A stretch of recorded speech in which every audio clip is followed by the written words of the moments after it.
Halo Ibu Bapak yang terkasih, kembali berjumpa di Sapaan Gembala pada hari ini. Dan kembali saya memperkenalkan diri.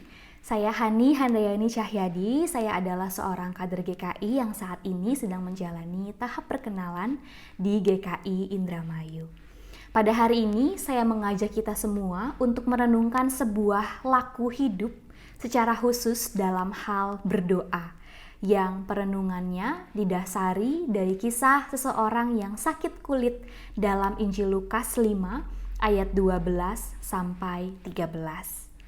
Sebelum kita merenungkan firman Tuhan, mari kita menyatukan diri di dalam doa. Kami sungguh mensyukuri ya Tuhan segala berkat dan juga rahmat yang Engkau berikan kepada kami, sehingga sampai kepada hari ini Tuhan masih menyapa kami dengan berbagai cara.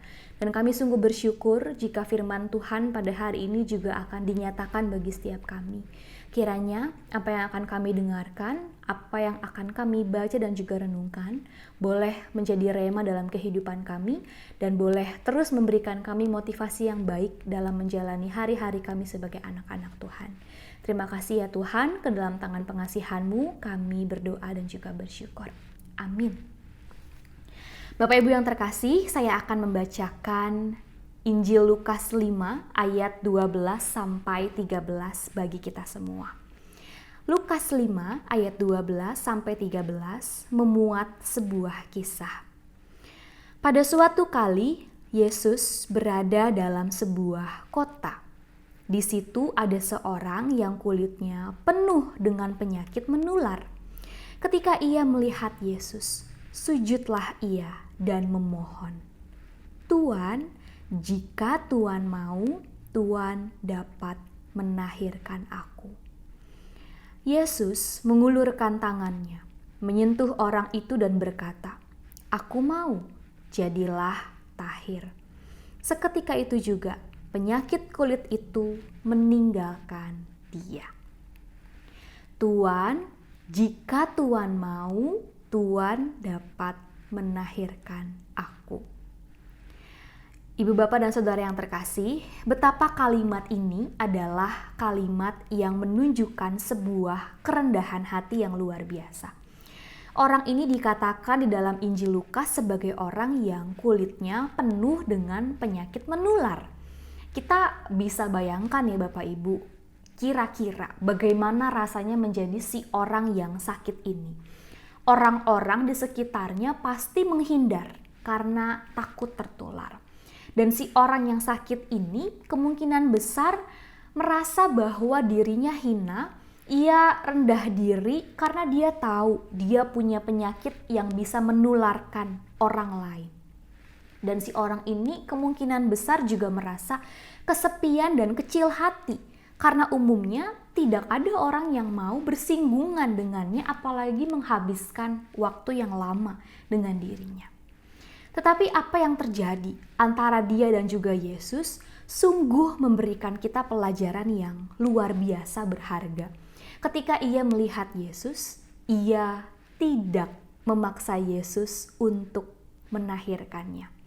Ketika ia bertemu dengan Yesus pada yang waktu itu dikenal sebagai pribadi yang mampu memberikan penyembuhan dan juga mujizat, si orang sakit ini tidak memposisikan diri sebagai orang yang dalam tanda kutip berhak menerima kesembuhan. Karena toh dia orang yang sakit dan membutuhkan bantuan.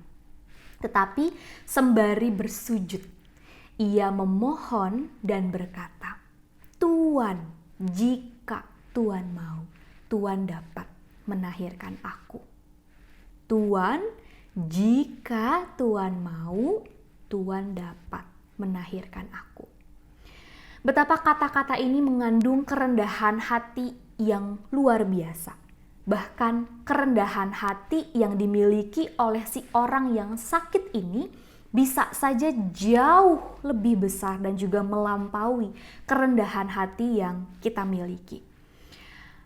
Bapak Ibu yang terkasih, ketika kita berdoa selama ini, bagaimanakah sikap kita? Apakah isi doa-doa kita kepada Tuhan?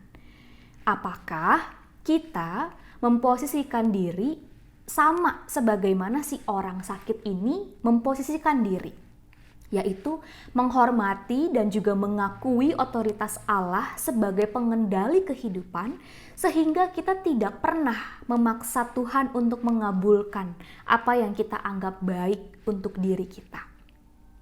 Atau justru kita lebih sering memaksa Tuhan untuk melakukan ini dan juga itu, untuk mengabulkan ini dan juga itu. Tuhan, aku sudah lelah menderita penyakit sekian tahun. Aku mau aku sembuh secepatnya.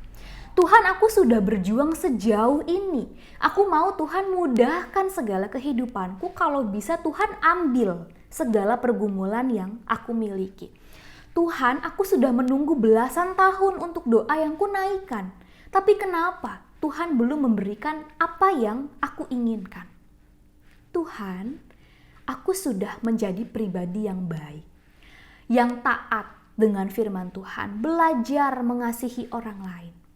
Tapi kenapa Tuhan terus memberikan aku begitu banyak masalah dan pergumulan?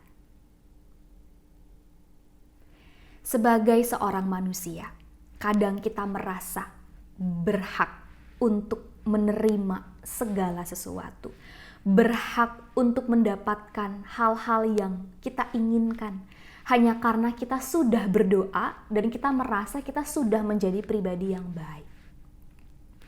Kalau pola pikir ini tidak disadari, maka hal ini bisa perlahan-lahan menghapus dan menggembosi kerendahan hati kita sebagai seorang ciptaan di hadapan Tuhan yang adalah pencipta.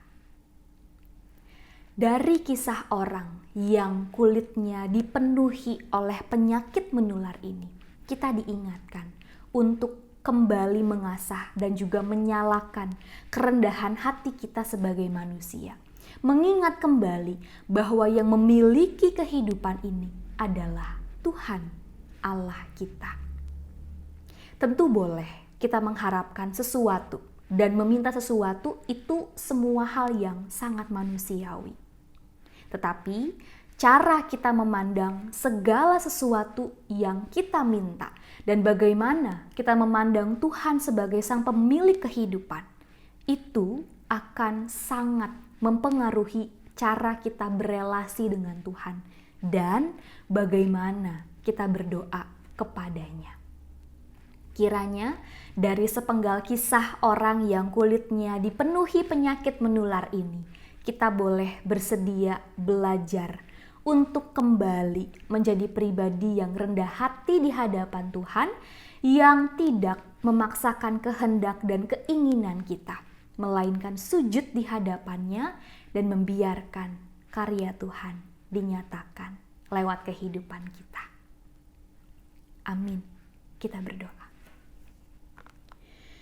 Ya Allah yang penuh cinta kasih, Sang pemilik kehidupan yang senantiasa memberikan kepada kami apapun yang kami butuhkan. Bahkan kehadiran kami pada hari ini menunjukkan bahwa cinta kasih-Mu selalu mencukupkan kami.